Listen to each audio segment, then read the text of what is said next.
Hello, everybody. Welcome back to the Super Bowl podcast. My name is Braden Norman. Alongside me, Harper Houck on my right here. Man, it's great to have you on this side of the aisle. Alongside, of course, our main man, David Arnold. This is episode number 25 of the Super Bowl podcast. We're a quarter of the way to 100, guys. We're almost there. Whoa. Yeah, almost. Yeah. That's an understatement there. This is going to be a fun episode, guys. This video is going to be coming out a little bit after Christmas. Hope you guys had a great Christmas season. Hopefully you're spending that time with family and friends and remembering the reason for the season. Is that we want to get into that real quick before. I mean, this world is, we know that they've got things backwards in a lot of areas, just as a whole, and the presents and the Christmas songs, they're all kind of shoved in our face, but it is really cool to still know that there is a holiday out there that we can celebrate the birth of our Lord and Savior Jesus Christ. Right. So just remember the reason for the season. That'd be my piece. Yeah, it's exactly what I was going to say. But I think in the Christmas season we can get so busy with good things, right? With preparing gifts, with spending time with family. Like, this is all great stuff. Sure. But just remembering who gave the greatest gift for us, right? The perfect gift in Jesus, because without that gift, Christmas wouldn't be a thing. This wouldn't be a thing. It would look completely different. The gift of life that we have. I mean, just think about all these gifts that he has personally given us outside of the ultimate gift in his son. So I hope you all had a wonderful Christmas and a happy New Year coming up. Yeah, and to piggyback off both what you guys said, I think you guys hit the nail on the head. I think I can only speak for us in the American culture, the way we grew up. It's very consumeristic. The presents, it's all the objects of Christmas that we've grown up to expect. And a few weeks ago at church, my pastor was talking about that, the expectations we have around church, and how even as children, presents is the number one thing we think of when we think of Christmas. And we think about all the stuff that are towards us, right? And so he encouraged us as a congregation to add things into our schedule, right? Add things into our Christmas season rather than take away. Because we want to be able to make sustainable change, right? Not just go cold turkey and take it all out. Because there's warmth and there's comfort when there's the gifts, and the act of giving is awesome, and being around friends, family, loved ones, and listening to those cheesy Christmas songs and doing those cliche Christmas things. They're still good, they're not inherently evil. But our pastor encouraged us to spend more time in the Word.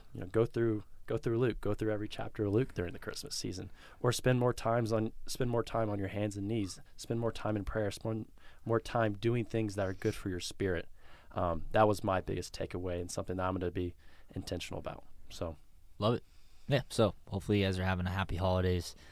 We just wanted to bring you one more episode here during this winter break, and also no better time to talk about college football. It's quite the controversy with the top four. We're going to give you our predictions today on not only the New Year's Six Bowls, but, of course, college football playoff and the four teams that remained. First off, let's talk about the decision that was made. I remember, every year it seems like, it's going to be a clear-cut four here. There's going to be four teams, and it's just obvious. And every year there's always a little bit of a controversy. I don't remember it being this crazy, though. I don't remember this decision being as controversial as it was. And it was just pretty black and white. Like, you left out a team that was 13-0 and won the ACC, and you gave it to a team that had a loss that won the SEC. And they tend to go SEC over any other conference. Is Alabama the better team? There's a question there. I think we could probably all say, they might be. Yeah. Are they more deserving? Does that matter? Like, there's so many different conversations, arguments around that right now. But the top four goes Michigan, Washington, Texas, and Alabama took the fourth spot over that 13-0 Florida State. Georgia, losing to Alabama, falls to number 6, all the way from number 1, where they sat all season long. So, Harper, right off the bat, what were your initial reactions to seeing that? Yeah, so I kind of want to preface this conversation just with a few things. I think it really depends on who you ask. There's an argument for every team. Every team has somewhat of a deserving list of reasons to get in. I think FSU got just gypped from the playoffs. I think you think about it, right? There's 5 Power 5 conferences, right? And if you win one of those conferences and go undefeated, your chances of getting to the playoffs are. I mean, if you look at historically, what the first 9. This is the 10th. This is the 10th year. Perfect. Yep. Undefeated conference champion, Exactly. Power 5. Yeah, Perfect. they've never been left out. And so this is the first year where the committee has really made a bold decision. And so I think FSU got gypped. I think they deserve to be in. Do I think they're the better team over Alabama? Not at all. But what else can they do? They played the last 3 games without Jordan, and they still won all those games. They did everything they could. They rallied around, and they did. I mean, you could see in Coach Norvell, what's his last name? Norvell. Norvell. Yeah. I mean, his statement, like, he's infuriated. Yeah. What else can you ask your locker room to do than what they did? And it may have not been an impressive win in the ACC championship, but, I mean, at the end of the day, they did everything you asked them to do based on historical seasons. Right. And what a heartbreaking video. I'm sure many of you have seen the reaction of the dining, the big lobby of people watching the Florida State players and coaches, and you just see all their heads just go down. Like, you're kidding me. They really did this. Like, there was talk about it. There's, like, the idea that, maybe they could do it. Like, they've done something like this in the past, but they actually went with it. They really took us out of the rankings. We won again, and they took us out of the rankings. I told you before, we made our predictions. Mm-hmm. We had Florida State in the 4 as a collective, but I told you, I think That'd they're be a going to pick chance. Alabama. Yeah. I think they're going to pick Alabama. I don't think they should, but I think they will. And sure enough, they do it. I think initially my first couple of problems with it were, Florida State, they didn't just schedule a cupcake schedule. Yeah. And part of it was out of their control with the ACC maybe not being as strong this year, but still some ranked wins there. They scheduled LSU right off the bat, and they smacked them. Yep. Which was a top 5 team, if I remember correctly at the time, or borderline. Yeah, they were right up there. I think they were ranked higher than Florida State. And they were the Heisman favorite. Yeah, they're ultimately probably the Heisman winner. Yep. Yeah. And then on the other end, Alabama should have lost to Auburn 2 weeks ago, which would have taken them out of the conversation completely. Crazy. Yeah. Absolutely. A Crazy 4th and madness. 31 miracle. A crazy 4th and they're 31 here. miracle that they shouldn't have had. Little do they know that they were going to end up being in the playoff because they made that play. Yeah. And I mean, here in a couple weeks, right? They could be national champions. Looking back on that moment, saying, "If that never happened, none of this ever happened." Like, just crazy stuff. And then I personally, and this might be, this might rustle some feathers here, but I think Georgia just never was as good as they were ranked all year long. Right. And I think we're seeing that now, right? They're at 6, but them being ranked at number 1 made the Alabama win better. Mm-hmm. When there was really other than the past seasons and them winning all their games this year, there was no exact reason they should be at number 1 other than historically not winning or winning the national championship the last 2 years. Completely new team, completely new quarterback. I understand why they're at number 1, but they never had the wins or really the resume that I thought other teams in the country around the country had, and I think that led to Alabama's win. Hopping them over Florida State, which is just crazy. Yeah. Well, I got a lot to say, and I'm excited for it. Yeah. I think to start off on a positive note, I think this playoffs is going to be awesome. Yeah. Like, the most competitive playoff field I think we've had. I expect every Top to game to be bottom, close. Right? Yep, top to bottom, right? I mean, I could see any team winning the championship, which is great for the sport. I really totally. Truly believe that. The problem I keep coming back to is, man, the committee rankings. I just don't. I'm confused about what they're doing because they have we've heard it. The conversation. The goal is to get the 4 best teams in. Yeah. Right. And in years past, I think a 0-loss team that maybe they are 4 best, but I have a problem with they haven't been consistent in that. I don't think. Me neither. I really don't. There's been teams in the past who maybe have 1 loss that are probably better than a 0-loss team. It's just part of it, especially SEC teams. You look at the SEC, the power conference that it is, right? So I am not surprised by what the committee did. I'm really not. I wasn't shocked to see Florida State missing. I kind of going against you, Braden. I think if they're going with the 4 best teams, I don't know how you keep Georgia out. I think Georgia is a top 4 team over Texas. I absolutely do. And so that's my problem, because if they would go the 4 best teams, I think you go Michigan, Washington, Alabama, and Georgia. I think that's your playoff. Or Ohio State. Ohio State has a case, I think. Yeah. Now, if they're doing the 4 most deserving teams, in my opinion, I got Michigan, Washington, Florida State, and Texas. Yeah. I think Bama misses Yeah. because they lost the head-to-head to Texas. That has to matter. Right. Yeah. So, I mean, all this to say, I hate it for Florida State. I hate it because you're going to, like, I'm not saying, man, like, they probably wouldn't have been competitive. I think we can probably all agree. I think that defense was incredible with guys like Jared Verse. I mean, absolutely exceptional team. With Jordan Travis, they're a championship threat. I really believe that. 100%. I think it sucks. This is something the committee, this is the most competitive year I think we've ever seen in the playoffs, because we have all 1 or 0 loss champions. Like they're all, I mean, all the Power 5 are great. Yep. So I think they kind of took the middle route between the 4 best teams and the 4 deserving teams, and they're like, I don't think we can put 2 SEC teams in, even though I believe, and I think most people would believe, and they believed all year that Georgia was the best team in the country. Yeah. They had them at 1 for a reason. And a 3-point loss to Alabama, is that going to move you out? Really? Of the top 4 teams? Is that really what they needed to see to be like, Georgia's not a top 4 team anymore? Yeah. So, I get it. It's a tough situation. Sorry. It's a tough situation. Well, here's what I'll say, because we're having a healthy debate here. So much. I don't know. I just don't think Georgia was a top team this year. Yeah, and that's fair. And like, they won games, and they beat the Missouris of the world, they beat the Tennessees of the world. I just don't think the SEC was as strong this year, and like, They're down. That's a fair assessment. You look at the ACC, 4-2 against the SEC. Yeah, Right. I was about to say. Yeah. But also, you're saying the 4 best teams that it would be Georgia and Bama. Mm-hmm. I feel like in a lot of these discussions, it's hard to say who's better than who because they didn't play each other. Yeah. But we have statistics of Texas beating Alabama in Tuscaloosa by 10 points. Yeah. So I think you can't even say Bama's better than Texas at all. In my opinion, Texas beat them in their own house. And I know it was early in the year, and Alabama's a different team. They are, yeah. But Texas is great. they did it. Yeah. They did it. Yeah. And if you're not following what happened, and if you're not basing stuff off of what happened, you're making a mistake. And that's a great point.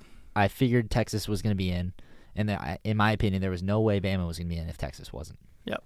And when you look at a team, like, kind of to go off that, say Georgia, I think that's a fair point, right? Because Georgia did lose to the Alabama team that lost to Texas. Yeah. So Texas in that case would be like, hey, we're top 4 team if you're considering these 2 are. So it's a mess. The committee really got dealt a bad hand this year. I think they were going to make somebody mad. I really thought Texas was going to be the one that would miss. Really? I really did. And I love Texas. I think probably they are. I would put them at number 5, the 5th best team in the country. I would put Georgia above Texas. But I think Texas has a chance to go out and win the whole thing. But man, I was kind of pulling for the chaos a little bit to see what the committee would do. 100%. Yeah. Because like we said earlier, it's been cut and dry. Every year it seems like, you know what, the playoffs pretty much after the championship games, it would be shocking to see a team move up, move down, really. We saw 8 seed Alabama jump into the playoffs. 7 Texas into the playoff. Yeah. I mean, and I think an argument for a team like Ohio State that didn't get talked about at all, they lost to the number 1 team in the country by 3 points. Mm-hmm. Are they a top 4 team? And it was in best Michigan, too. Team. If the Michigan. committee is going to go with best teams, we get into a lot of chaos. So this is what I was saying at the beginning. There's so many different perspectives here, right? And here's another one, right? There's been multiple years where there's been a blowout semifinal game. Yeah. Right. Yep, absolutely, and that There's goes been into. a blowout. I think that goes into all this. 100%. And so one of the shows that I was watching 2 days ago, it talked about one of the criteria as being unavailability of players. Absolutely. Talking about FSU and Jordan Travis, and it's a shame what happened. It's a shame to see his statement about I wish I got injured earlier. Like that's heartbreaking to hear. Yeah. That he felt like he had to say that. But you're looking at the committee. They put together, like you said, I think this is the most interesting playoffs we've had maybe since the beginning of the playoffs. I think these are both going to be great games, semifinal games, and they wanted to make it a viewer-friendly playoffs, and I think that's exactly what they did. And we've had 10 great years of this college football playoff, and I've loved it, compared to the BCS. Yeah. 100%, in my opinion. I mean, imagine, I honestly, I was probably too young to remember why they were deciding who was going to be 1 and 2 in the BCS championship, but that's even crazier of a thing. Yeah, to do, look at who's especially in that. the year this year, right? Right. Yeah. And maybe they just go, 2 undefeated, really good. And Michigan, they probably Washington, would. maybe this year. They probably would. But they're going to go to 12 teams next year, and a lot of these issues are going to be resolved. But there's still going to be those top 4 that get and the buys. buys. Yeah. There will be, but it's going to be Still. There are going to be teams like Ohio State who never got to play in that conference championship. There's going to be a team like Georgia who said, "All right, we lost one time by 3." There's going to be those teams that are going to be able to go through a tournament, and they're going to get their opportunity. Yep. And I'm hyped for that. I remember talking about this on this podcast. Now it's cool, being a full year through, talking like, oh, I can't wait until a year from now, like 2 years from now, we're gonna get the playoff. Mm-hmm. Especially now, man. Like, thank goodness they're gonna put 12 teams in there, and the conference champions they should all be in. That makes sense. And there's gonna be conference realignment. Who knows what they're gonna do, but. Oh, that's gonna be a mess. This year would have been such a good year. I've been saying it all year, man. Oh, this year would have been so good for a 12-team playoff. I mean, think about like LSU, the Heisman quarterback, Jaden Daniels, sneaks in at the 12 or something. Yeah. Then it's like, oh my gosh. Like, I mean, who do you pick in that? Like, I think they could go out and make a deep run. Run the table. Like, it's going to be a blast. And I'm with you that it would be awesome to have it a year earlier. I thought, especially like their top 8 this year were just in a league of their own. I thought it was fantastic, like, to see how close these games were when they were playing one another. I think really any of them could go out and win the national championship. So it's a bummer. I hate it for Florida State. I hate it for their players because, they're going to have the argument of what else could they have done. I mean, right. Perfect season in the ACC, down year or not, great year, whatever. That's an accomplishment. And, that's a Power 5 conference. Yep. Beating SEC teams and then getting left out for an SEC team. Pretty brutal. But I agree that Jordan Travis, with this injury being to a quarterback, I mean, it is such a valuable position. And especially with Tate Rodemaker, hasn't been able to get anything going, hadn't showed the committee enough. I mean, the offense in their looked minds. terrible.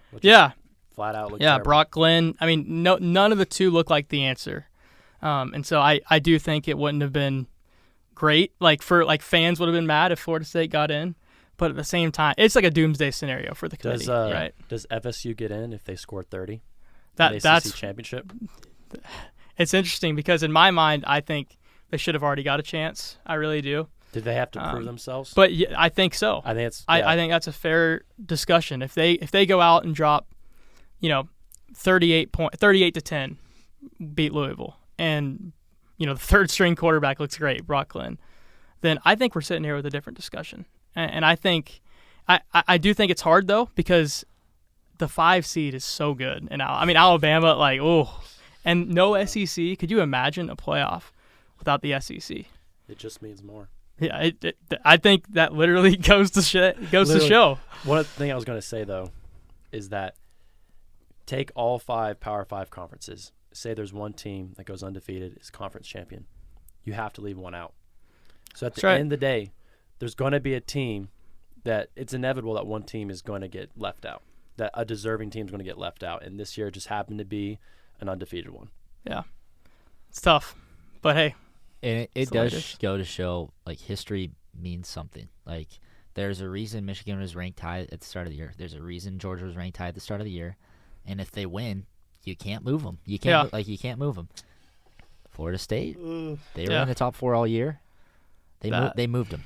Yeah. Crazy stuff. I do feel I feel horrible for Jordan Travis, but I also feel really bad for the backup quarterbacks who are probably feeling a big burden on their shoulders. Oh, man. Because they may have not been good enough. Isn't that crazy? Their team's not in, and they still won those games. So, man, honestly, prayers up to that team and just their whole program. hopefully they understand it's more than football. They know there's a lot of people behind them in this spot here, but yeah, it's crazy, but cut and dry. I think most of America can agree that while we feel really bad for Florida State, we feel really good about ourselves because we have 4 teams in probably the most competitive college football playoff yet. Absolutely Bama agree. is the better team. I think people know that, even if they Yeah, don't you want put them head to head. I think Tennessee. I wish. We'll talk later. But no, I think Florida State is arguably not even a top 10 team without Travis. So I get it. Yeah. I get it. Yeah. All right. Well, Florida State is still playing in a New Year's Six Bowl, and they're still playing a team that So here's the thing: Florida State, you believe is a top 4 deserving team. Georgia, you feel, is a top 4 best team. Well, they're actually meeting up in the Orange Bowl, December 30th in Miami. We're gonna predict these out right now. Yeah. And we'll go quick through these so we can get to the college football playoff. Mm-hmm. But initially, I'm guessing I have a good idea of who you think is going to come out on top here. Yep, and I think you'd probably be wrong. I think Florida State's going to win. And here's why. Here's why. Oh, no. I think Norvell is going to get these guys so fired up for missing the playoff. There's 2 ways this goes. One, they give up on the season. They're like, what else could we do? Oh, well. I think Coach Norvell is a great coach. I think he is going to fire his team up and go be like, hey, this was the number 1 team in the country for so long. If we win this, we're hanging a banner in our place. I think he's going to get that juice going for the team, and I think we're going to see what this Florida State team's made of. I really do. I think Georgia is a disappointing year for them, obviously. 1 loss, and they have something to prove as well. So I think there could easily be a blowout for Georgia here. But I'm expecting Florida State, after thinking about it, I'm expecting Florida State to come out here and literally play their best football all season and pull off a shocker. Love it. Well, I'm really glad you said that leading into mine, because I think it's going to be an absolute disaster. Yeah. For FSU. I think 1 or 2 ways. It's like you said, 1 or 2 ways. I think it's the other way. I think they look at themselves in the locker room. They're like, what else could we have done? Yeah. And I think Coach Norvell is going to have a really hard time turning this attitude around and getting the guys up for a scary team in Georgia. Right. And you also have to look at the draft. Are there going to be starters not wanting to play? When it comes down to depth, Georgia's got FSU beat easily. I think this is a disaster for FSU. I think Georgia's already pissed, and they're going to go in and they're going to roll FSU. So I think you can't question the grit and the fire that both these head coaches have. I think they're both going to be able to bring out as much as possible in both their teams. I completely agree Florida State's going to use this as the fire that they should. I just don't think they're capable. Yeah, of and winning. they may not be. I think they may be able to show up and play their best football, and I still don't think it's enough. Yeah, honestly, and maybe that's different with Jordan Travis.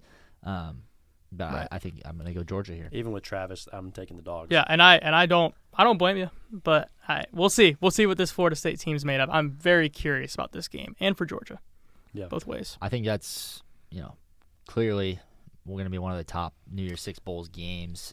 Here's another team in Oregon playing in the Fiesta Bowl, who probably not too happy with their matchup against Liberty. Another team that lost by 6 points combined to the number 2 team in the country. They lost to Washington twice by 3. Yeah. In a different year, maybe they're a 2 seed that's being considered, or a 2-loss team that's being considered getting in. And next year, they're going to be a team that's maybe sitting around that 7-8 mark that can go on a run and all of a sudden end up in the top 4 or the national championship as a 2-loss team. I really think they're that good. They're playing a Liberty team where we don't know. They went undefeated, but they're that non-Power 5 team that gets this New Year's Six Bowl here. Yeah. What are you guys thinking about here initially? So I've heard Bo Nix is not playing, right? I've not heard don't know that. if that's confirmed, but I've heard he's not playing. Even without him playing, I just think Oregon's depth and roster. I mean, it just sucks the comparison of a non-Group 5 and then a Power 5 team. I know they've had a great year, and Liberty's doing a lot of awesome things in Conference USA right now. But, I mean, Oregon was just in the Pac-12 championship, had an opportunity to go to the college football playoffs. I don't see them messing around and losing this. So, yeah, I'm with you. I will say I'm not very familiar with Liberty's game. So if they do come out and win, then man, props to them. I think that's going to be a tough game for them. I do think, to your point, Harper, with potentially some starters resting, that's going to affect a team like Oregon a lot more than Liberty would. And I think Liberty's here to prove something. They're going to try their best, but I think ultimately I would put them at a top 6 team in the country when fully healthy. And I think Washington's a great team, and like we'll get to them later. Obviously, they're in the playoffs, and to lose by 3 both times, it's unfortunate, but I think Oregon's a great team, and I think they'll get it done with or without Bo Nix. Yeah, these non-Power 5 teams always show up. They do. They're usually around that undefeated mark, and they are, as you said, they're not losing people to the combine process. Nope. They're full go. They're going to pull out all the trick plays. They're going to be ready to go. They're going to want it more than the other team, realistically. It's going to mean a whole lot more. So across the board, they're always making it close, and I think this one will probably be close, honestly. It's not a good game from Oregon. No. And I think Liberty really could beat a lot of these teams that we're about to talk about, but I don't think they're going to be able to beat Oregon. I do think Oregon's impressive. I think Oregon gets a slight edge here, even with a backup quarterback. I just think their run game's strong. Their defense has been pretty good all year. I think they'll take care of Liberty in, maybe an interesting matchup. I hope it's interesting, but we'll see. And I was just thinking back, guys. Cincinnati made it to the college football playoff a couple years ago, right? Yeah. I mean, think about them in this situation. Like, they wouldn't even have been considered this year. No, it's so dependent on the type of year teams are having. And so that's why the 12 team, it's going to be great. Yeah. Because we're going to get to see these teams potentially get a chance to go pull the Cinderella story like you would see in March Madness. It's pretty cool. All right, let's quickly go through. We got the Peach Bowl, number 10 Penn State versus number 11 Ole Miss. I'm going to start us off. Assuming Jackson Dart starts at quarterback for Ole Miss, I like them more than Penn State here. There's probably going to be people that sit out on both sides. I honestly am not too excited about this matchup, to be honest with you. But I do think Ole Miss is just the better team. I think Penn State's pretty for me, to be honest. Yeah. And if they had made a 12-team playoff, I think they would have gotten bounced pretty good by one of those 5 or 6 seeds this year. Mm-hmm. Yeah, I don't know. I'm actually taking Penn State here. I think it's unfortunate that they're always with Ohio State and Michigan. They played both teams very closely. Could have won both games, right? Yeah. I'm taking James Franklin and the Nittany Lions here because this is his 9th New Year's Six Bowl appearance, and this is Lane Kiffin and the Rebels' 2nd appearance. So I'm going to take the experience here, and I do think Penn State's slightly better team. Okay. Yeah, I actually agree, Harper. I'm going Penn State. I think of Ole Miss. I mean, they're obviously a great team. Penn State's a great team. I think they're in that second group, right? You have, I think, in my mind, the top 8 teams or so are in a league of their own. And then these two, I think, both reside just past that in that second tier. I agree. So I think it's going to be a good game. Look, I think when comparing to the top teams in the country, I mean, Georgia smacked Ole Miss in that game. If we're talking, earlier in the season, maybe not the same team, but I look at a team like Penn State. If Ohio State and Michigan are legit, and it looks as though Michigan's pretty legit, I mean, they didn't, bow down to them. They put up a fight. They made it close. And I think they're looking for respect in a conference where it's going to get even more chaotic in the coming years. So I got Penn State here. Isn't it crazy that Ohio State, Michigan, and Penn State are all in the same division? Yeah, it's unfortunate. It's so dumb that Iowa slipped into the Big Ten championship. Yeah. And things are going to get a little weird, too, with University of Washington, Oregon, right, USC coming in. That's what I'm division. saying. This is a big. Isn't it? This would be a It's going to be open division I next believe year? so. I hope so. It's got to be. Yeah. All right. Final New Year's Six Bowl before the college football playoff is Ohio State and Missouri. That's in the Cotton Bowl. I'm again going with the SEC over the Big Ten here. I do think, I don't know. This year was just so weird, man. It was top heavy, but there wasn't like a clear one. So It's like, as you said, that first group is all kind of bundled together, and a couple teams maybe are just a couple notches ahead, and which is why they're in. But I do think Ohio State was a part of that top group, and I don't think Missouri is, but purely because I saw Kyle McCord will be out. Well, Kyle McCord's transferring. Which should probably mean No. probably mean he's not going to play. Yeah, Probably say ain't no no way, way. right? Yeah, no way. I can see Maserati Marv not playing. Yeah. There's a lot of high No way he caliber, plays. big names on Yeah. Ohio State that I just don't think play. I think Missouri will stick around more as a unit, and I think they're actually going to sneak out with a win. I completely agree. I mean, I assume Brady Cook's playing, right? I don't know. But, well, I really, really like this Missouri team, actually. I think, Ohio State maybe got more of the mention because they were playing – I mean, they were ranked higher all year. Mm-hmm. Man, Missouri's a good team. And I think they got something to prove, again, in a conference that's going to be expanding at the end of the year. You got Texas and Oklahoma coming into the SEC. I think all these conferences and all these teams are, like, for recruiting, this is a big deal. I think these games actually mean more than most, So I like Missouri here. I like Brady Cook a lot. I actually really like his game. I love that offense. I think Missouri wins in a really good game. Yeah, so I'm in complete agreement with both you guys. Just a few things here.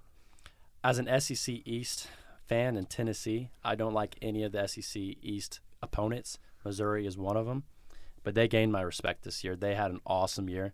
Cody Schrader, the running back, is an absolutely beast. Incredible. He does everything, and he's actually a transfer from a D2 school, and so Pretty cool. he's made his name apparent in the SEC. A lot of respect for him. OSU, they're gonna have some players out. Also, fun fact for you guys: Ohio State is 2-12 against SEC teams in New Year's Six games. So Wow. over the years, historically, yeah, they're 2-12. Making So me feel I good think- about it. Yeah. Hey, I think let's this is go, a- boys. This is good. We're all in agreement here. I'm taking So Missouri. I'm sure Ohio State will win. Yeah, Yeah. it's happened before. Yeah. Let Brady cook. Let's go. Oh goodness. Yeah. There's Sorry. plenty of people in comments, past videos that have said, maybe predicting isn't Isn't your your guys' thing. thing. Yeah. Hey, I'm we- sure we appreciate the feedback. Yeah, we do. I mean, that comment will help. Hopefully, other people see our unfortunate picks, which we do and do not appreciate. it helps the algorithm. We Yeah. appreciate the negative comments. All right, it's time for the college football playoff The biggins. in the Yeah. Rose Bowl, and this is interesting. Michigan got the 1 seed. They got to pick where they played. I know University of Washington fans and players all really wanted to get Oh to yeah. Pasadena. Absolutely. Yep. Especially for the fans they could have brought there. But no, Michigan says we're going to go to the Rose Bowl, and we're going to make – they probably thought Florida State come all the way over there, but now it's Mhm. Alabama. Michigan, Bama, Rose Bowl on New Year's Day to kick things off on New Year's.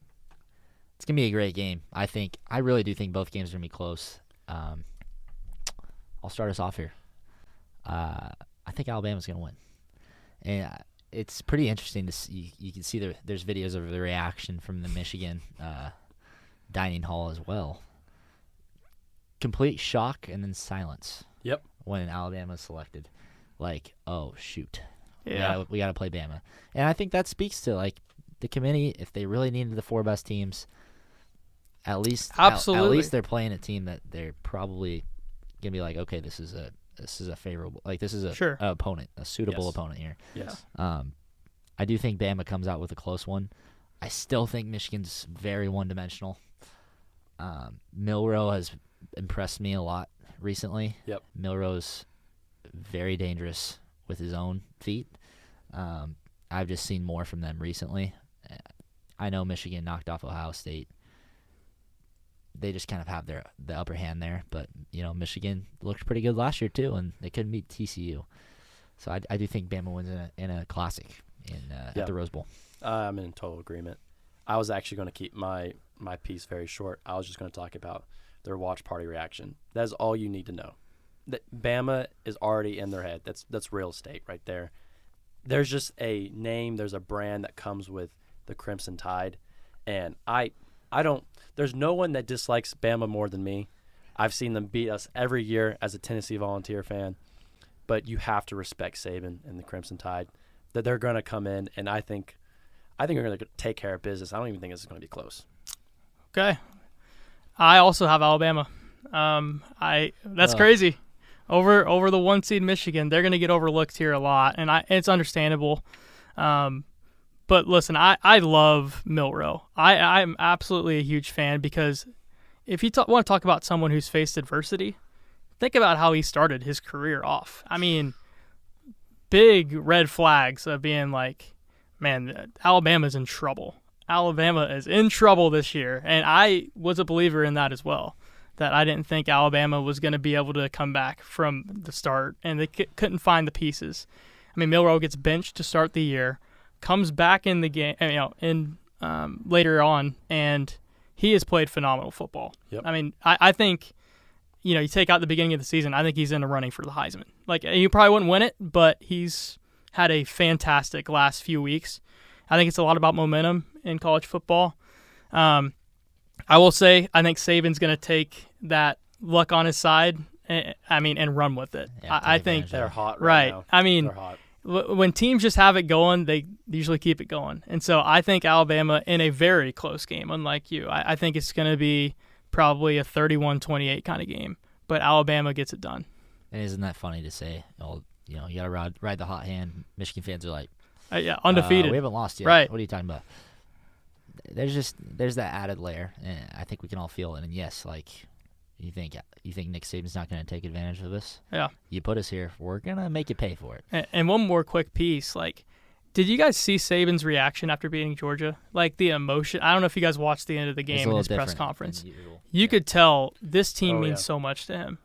He was so proud of his guys. He's proud of how the resiliency of this team. I think Alabama has all the momentum in the world right now. And that's what I was going to say.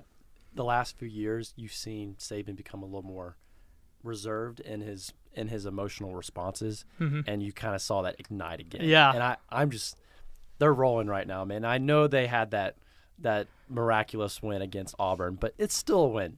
Pretty or ugly. It was ugly, but they did it. Still win, and like, they're going to get into this playoff. They're going to mess around. They're going to win the whole thing. So. A little earlier there, yeah. All right. Yeah. Well, next game, Sugar Bowl between Washington and Texas. Steve Sarkisian used to be the coach at Washington all those years ago. Now gets his opportunity to right the wrong. Yep. And take down his old team in the University of Washington. Washington beat the Ducks twice. A classic in the Pac-12 championship in a year where the Pac-12 finally showed up again. Man, unfortunate. It really I does know. stink. So unfortunate. Yeah. If that could have happened a couple years ago, I don't think we're in this position where Right. the Pac-12 is disbanding. Nope. But that's a conversation for another time. What are your guys' thoughts on Washington and Michigan, or Washington and Texas? Right? Yeah, I love this Texas team. I really do. I think they have everything they need to go out and win the championship. With that being said, I like Washington even more. I'm taking Washington in another classic game. I think the semifinals are going to look a lot like they did last year. I really do. And hopefully we'll get a better championship than last year. Yeah. But, man, I think Washington's pretty happy with their matchup. I don't know. I got a good feeling. Yeah. Texas is a really good team. I think they are extremely close. But look, man, I think Michael Penix is playing great football. It's going to be tough. It's going to be a tough win for him. But I think with the thought of the Pac-12 ending as well, I just think it'd be storybook to see a Pac-12 team go fight for a championship. So I'm going to take Washington here in a very close game. Yeah, I like a lot what you said. I think when it comes to UW, there's been multiple games this year where they have not looked great. And even in the Pac-12 championship, they were the underdogs. It was crazy. A lot. The line big was crazy. underdogs. Crazy.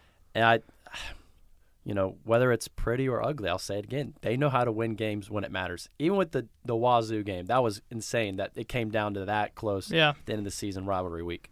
But they win games, and that's all that matters. I think this is actually the best game out of all the games we've spoken on. Both offenses are high-powered. It's in Caesars Superdome in New Orleans. It's indoors. No weather going to affect anything. It's going to be a high-scoring game. It's going to be awesome, but I'm taking Penix and the Dogs. So, all right, boys. I don't like this at all. I don't like this at all. You're going Washington too, aren't you? I'm going Washington too. Yep. Wow. In complete agreement through the wow. Yeah. And hey, I'll say this: Washington should have lost the Apple Cup. Yeah. And Alabama should have lost the Iron Bowl, and they're both and look in my what's going to happen. Championship right now. That just tells you how crazy this season was. But I do like the matchup. I have a source who has a source. that Washington's very confident that he can win this football game, and they should be. And they should absolutely. be. But I think they beat a top, arguably 5 team in Oregon. right, And Yeah, I think they won it. Alabama was ranked lower than Oregon. I'm getting ahead to the championship, but they were right. yeah, they were, and Texas too. So I think they got a great chance. But also, there have been some games where Penix has looked a little different. I think he's probably been banged up a bit this year. Mm-hmm. But you put him inside of a dome again, and not only once, but as we're predicting in the championship, he's going to have 2 domes where he can absolutely sling that football like he can. Yeah. Their receiving corps is getting healthy. Jalen McMillan came back.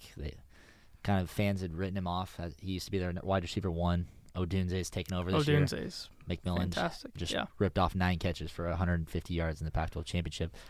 Washington's good, man. I think the Pac-12 finally kind of came through this year as the best conference in football. I'll stand on that. I agree. And I think the winner of their conference is going to be in the national championship. So we all think Washington and Alabama. We're actually in weird agreement on most games today. I'm really scared that this is going to continue This here ain't going to turn out well, huh? in the national championship. Yeah. David, take it away. Okay. Show us off. This might where we get different. I think the Pac-12 goes out on top. Washington wins the national championship this year. Now, this is one I went back and forth on preparing for this. I'm like, I could see either way. I'm more confident that Alabama beats Michigan than I am Washington over Texas. But I think if Washington does beat Texas, They're winning it all. I think they're going to win it all. So I love the receiving core. I love Penix. I mean, this Washington team is dangerous, and they were counted out against Oregon, and they stood up and won that football game. So I think they're going to go, if they doubt it again against Texas, I think they're going to go do it again, and the whole world's going to be down in Washington against Alabama. Oh, yeah. So I'm taking Washington. Yeah. So I wasn't expecting us to have UW and Alabama here. I was expecting both you guys to actually say Texas. And my rationale was Alabama was going to win the whole thing because Texas beat them once, and you can't beat Saban twice in a season. Like, that's unheard of, right? That was my thought process here. Although it would be cool to see the Pac-12 go out on a cool Cinderella story, I just don't see it happening. I just think the way the season's played out, it's like a perfect way for Saban to come in, walk in, and just win this whole thing. Steal it, yeah. Just steal it, right? When people least expected it, especially after the Auburn game. I'm going to be rooting for the Huskies if this is the championship, but I don't see them having the depth and the roster to beat Bama on the national stage, where Bama's been here, 4 times the past 10 years? A lot. They've been there, done that. Nick Saban specifically. Yeah. I think if Texas gets by UW, man, what a crazy game that would be. It's again going to be awesome to rematch that. All of them are going to be good. Yep. I would tend to agree that I think Bama would beat Texas in a rematch. I think it'd be tough for them to beat them again. I just think UW's got too much. I think UW's going to beat Alabama. Really? I thought I was going to be the only one who thought that. Really? I think UW will win this national championship. They found a way to shut down the weapons of Oregon. I think they'll have a great game plan to stop Milroe on the ground. They're going to make him throw it. And I think you have to like your chances, and you have to go that route. You have to make Milroe throw it over the top, and he's capable. Yeah. He's capable. But I think Penix is going to be able to outplay him. I think Penix should probably be more in conversation for the Heisman this year. Yeah. And I think Washington, while they've had their struggles this year, they've probably won some games they should have lost. Sign of a good team, right? I think they're going to be able to put together two good wins, and that's all it takes right now in this field of 4. Yep. Comes down to that defense. I mean, I have no doubt that Penix is going to go out there and ball out. And regardless of Saban's going to have him ready. I mean, That's if what I'm Alabama, regardless, if you're playing Alabama, you're not going to outcoach Alabama. I really Milroe don't. can run the ball with his legs, the game's over, I think. They have to contain him. Yeah. Because he can't throw the ball as well as Penix. Got to make Milroe beat you through the air. I mean, that's the key, right? So we'll see. And Michigan's capable of doing that too. Yeah, which is and why we I do counted think that out. will be closer. Yeah, we've absolutely counted out Michigan, and I could totally see him getting there. Like, that's no knock to any. Like, these 4 teams are fantastic. Yep. I could see a world where either of them win. I have a question for y'all. Who's the least exciting team out of all 4? I think Michigan. I do too. I think we're in complete agreement there. Yeah. I think the other 3 teams are more fun to watch, and I think when it comes down to it, did you know that that Michigan is 0-6 in New Year's Six Bowls games? I believe it. I mean, yeah, they And they've haven't been had a favored history of. in 4 out of 6 of them. Yeah, Here we go, guys. it's gonna be a lot of fun. Let's enjoy that. What a lengthy discussion. I know. We just sat there about college football. We If weren't you're still planning on with going us, that long. Thanks so much. But now we got a great opportunity to send it down to our man, Sean Frazier. Sean in the street. Sean, take it away. What's up, Braden? Thanks for sending it down here. I'm with my boy Daryl. He's a freshman here at GCU, so we're going to get these questions in. So the first one is, where was Jesus born? Oh snap! Jesus was born in Bellingham, not Bellingham. That's close, yeah. Wait. Oh my goodness! You're right there. It's just the pronunciation. I know. It starts with a B, and Yeah. I sang this song so many times. I know it's not. I forgot. Bethlehem. Bethlehem. You literally said it. I mean, Bethlehem. yeah. Okay. This one's a little bit tougher, but what 3 gifts did the wise men give Jesus? Wow, God really tested me. You know, it's crazy. This is so bad, but I'm a theology student. The fact that I don't know this. I'm going to show this to your professor, bro. What was the 3 gifts that the wise men gave him? Wow. One was a type of metal used in jewelry. This is the one I really don't know. I came here really confident. I don't know it. What metal is used in jewelry? Silver And gold? gold. Okay, gold was one of them.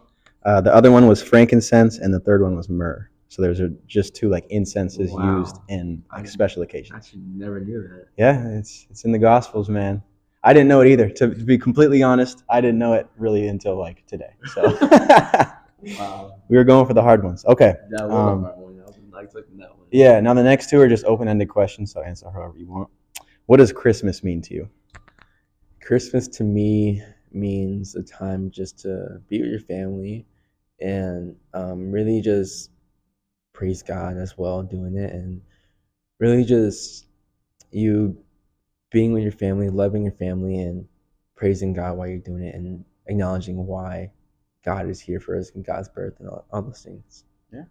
On that day, Jesus was born, man. I love it. Okay, and then the last one is, what do you think Jesus was trying to tell the people when he said, "Why do you call me Lord, Lord, and don't do what I tell you?" That's in the book of Luke. I love this question. The reason why he was saying that is because many of us, when we are saying, God, I want this, God, I want that, but we're not following his commandments, we're not following what he wants us to do. So why would we call on him if we're not going to do what he wants us to do? You know? It's Revelation 3:16, since you are neither hot nor cold, but you are lukewarm, so I'll spit you out of my mouth. God will not give you your desires if you're not going to do what desires him, you know? So it's important to, one, you have your desires. Yes, he knows that and he acknowledges that, and he will give it to you. But first, you have to walk with him. You have to be with him. You have to know who he is and really just walk in his presence. You know, spread the gospel. Do what he tells you. Have obedience like the prophets they did. They had a lot of obedience to do what they were doing. That's why they're prophets. So God's calling us to do these things. Follow your calling. Be with your calling. Do what God wants you to do. And then your desires will come. Amen, bro. You are a theology student, bro. I appreciate you coming out, man. Thank you so much. All right, thank you, Sean. Good stuff as always. Appreciate you taking care of stuff down on the street for us, as always. All right, we're going to do a quick Q&A. We had some Q&A questions left over from our last pool of questions that you guys sent in last time, so thanks again. There's a couple we just wanted to touch on with our last 10, 15 minutes of this episode. And the first one is, what is the current vision for the Super Bowl podcast? I think we've kind of touched on it here and there. You've seen some videos if you follow us on social media. As we finished our first merch drop, that was just a successful, amazing thing to do, to be able to talk to people around campus. We got to really see who's got our back in this, and that was really cool. Just Absolutely. Knowing all the people that support us, that meant the world. And if you did decide to get a shirt, thanks so much. hope you enjoy it. They're real quality shirts, and they've got John 3:16 on the back. I mean, you get to walk around with the living word on your back. So, yeah, thank you for that. But, boys, still that uncertain stage. We don't know exactly what the future holds for the podcast, but I guess what are some key things that are on your mind when you hear that question? Yeah, I'll kick us off. You know, when we talk about our mission statement and our vision statement, there's one overlapping thing that keeps popping out to me. We're going to use the avenue of sports to speak on the gospel of Jesus Christ, right? And so that may look different. We may be talking about certain athletes, different stories and trends in sports. We may be having different people come on, right? But at the end of the day, we're using sports as an avenue to present the gospel to the world. We know that it's easier to pull people into the world, be able to relate to the people of the world through sports. So many people love sports, and it's brought a lot of cool perspective and lessons through it. And so we want to be able to use sports as a way to tell people about the gospel of Jesus Christ. However way we can connect to the world, that's what we're trying to do, and sports is the way we're going to build off in this podcast. Absolutely. And that's been our passion from the beginning is when we met each other with sports. That's how we came together. That's how we kind of grew a bond, even through like team, like all rooting for the same school at GCU basketball game. Like sports has had a huge part in our lives. Mm-hmm. And man, like, of course, ever since, our freshman year, like Jesus has taken that place number one. And so we were just thinking like the idea of starting the podcast, I think is where we go back to of, man, we're going to be combining the two things that we love. Like we're passionate on earth here for sports. We love sports, but I think what makes the sports are the people and the faces. And man, like that wouldn't be given to us without our Lord and Savior, Jesus Christ. And so Amen. We have an opportunity, a very unique opportunity, I believe here, to have on guests who are playing at a Division I level, who, we talked about people who have had miraculous miracles playing sports. We want to shine light on that because I think I speak for all of us when we say God speaks through sports. He spoke our language through sports. Yeah. I truly believe that. Yep. And so I think there's many people like us who are passionate about their faith, number one, but also love sports. And here's what we're trying to do. We're trying to create a community that we can talk about, what we love here on earth with sports, but more importantly, share the gospel. So totally. I would say, again, we don't know exactly what the future looks like. Yeah. I think we still have so many cool people to bring on that I'm excited about. But I just think I was talking to my mom over the Thanksgiving break, actually, and it was just, she's like, what you guys are doing is a ministry. And I think that does kind of go unforgotten sometimes, or it goes forgotten sometimes, that we are so blessed to have this ministry. Like, it's more than a podcast. 100%. It's a community, and it's impacting people's lives. Even if it's just one or two people, like, what a difference that makes, and how lucky are we to do this.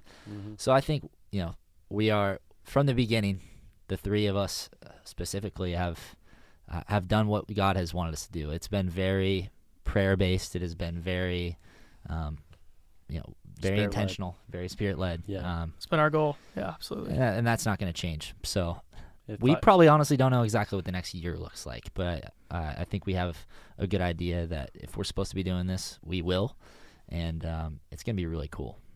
Yeah, I just want to add something real quick. It makes me think about our foundational conversations when we were thinking about actually doing this. And I remember we were talking about if we did this our whole life and it impacted one person, then it would be more than worth it, right? Yeah. If we somehow, some way got someone to open up their Bible or speak to the Lord for the first time in prayer, then it's worth it. That is what we're here on earth to do. And so like you're saying, there's a lot of uncertainty when it comes to the next year, when it comes to circumstances, to our stage. There's so many variables outside of our control. But knowing that in the day, if we're in it for the people, not for the worldly success that we may gain. I think we want to emphasize that to you viewers. So yeah, and to finish it off, just there are things we preach. There's things that God puts on our heart to say into these microphones, but it's also like we need to keep living out the things we're saying. 100%. Absolutely. As long as we keep living out what has been said on this podcast, just know that we're going to be in a good spot, and that we're gonna need all the support we can get. So Yeah, I think it's been just as much beneficial for a viewer as it has been for us. totally. We've learned Amen. so much. Have people come on from different backgrounds. I mean, it's so encouraging to hear somebody's story who maybe grew up completely different than we did, but we're at the same school believing in the same God. It's incredible and something I just can't take for granted. Like it's amazing. We're so blessed to be able to do this. Well, let's do one more question that I really enjoy on here that I think goes with this last question. Mm-hmm. How can followers help come alongside us in our journey? We got a couple new things that we've been able to release lately, but if somebody wanted to help us physically, monetarily, like spiritually, how could they do that, guys? I think the number one thing because this is a ministry, I think prayer. I really do believe that. I believe in the power of prayer. I believe in what God is doing with us and with this ministry. But I know, man, we're in college. We're about to graduate. We're about to go on to different things, and we're just planning on still doing this as long as we feel called to. But just to be sensitive to the Spirit, that we would all be sensitive to the Spirit, because ultimately that's who we're doing this for. It's not because let's gain clout by getting on a mic. Like it's deeper than that, and we just want to be used any way that God would choose to use us. And so I think prayer for just the future and the direction of the podcast would be great for anybody out there. Like, just because, like we talked about, we don't have a set in stone plan come graduation. We think this is going to be something we're going to be continuing to do, and none of us have felt like we should stop. But I think prayer to start off would be more appreciative than literally anything else you guys could do. For sure. 100%. One of the things that I wanted to say, and this is not really directly answering the question, I just wanted to shout out all the wonderful people on our team, the people that we've been blessed to walk alongside of us already, because there's no way that we could have done all this on our own. We are so blessed to have all these amazing brothers and sisters in Christ in our life that have come alongside us and helped out in all the different operations of what we do here. We're so blessed, and it may not be something that every viewer can attain. We don't know exactly where everyone's watching from, but praying for those people that are already in our corners, already in our communities, to be able to step up and help, because that's beneficial for them. It's beneficial for us. Yeah, I would say amen to what you both said, and I guess I would just try to, if I had to find something else to say, it would just be watch our podcast with some intention.